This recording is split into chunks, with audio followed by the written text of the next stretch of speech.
Thomas Lepota's lungs are so badly damaged, he says he struggles to breathe if he walks any faster than this. He worked in gold mines in South Africa for more than 30 years. We met him here at his home in the mountain kingdom of Lesotho. He told us conditions were bad and worst under apartheid. There was a lot of dust. I wouldn't even be able to see a person standing right next to me. They would instruct us to go in, and when it was thickest, we would try to use the water to lessen it. We had no choice. It was the apartheid era. There are few jobs here in Lesotho. That's why Thomas travelled to South Africa to look for work. Many millions from neighbouring countries have done the same, and his story is typical of many of those who worked in the mines. When he became too sick to work, he lost his job. He told him his son could be sent to replace him. So he came home, and he's lived here ever since. A rock from a blast blinded him in one eye. That's what cost him his job. He already had tuberculosis.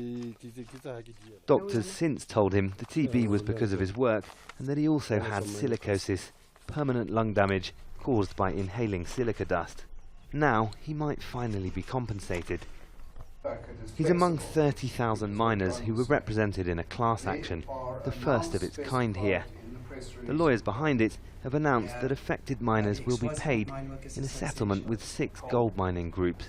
They say it's scientific progress that helped. They didn't know a lot about silica dust in the past. They knew it existed and they knew it caused silicosis, but they didn't know how to prevent it. Certainly in the last few years, there's been lots of advances on how to measure the dust and how to prevent the dust from being in the atmosphere. There's been gold mining in South Africa for 100 years. The lawyers say thousands of cases of silicosis have been recorded among black gold miners since the 1970s.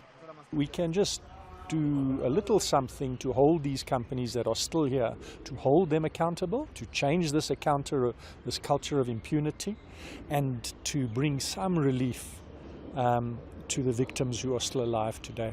Thomas might be eligible for about $12,000 for his lung damage. He says he'll invest it in his small farm. He says the mining company took his health forever. Now he might get something in return. Malcolm Webb, Al Jazeera, Lesotho.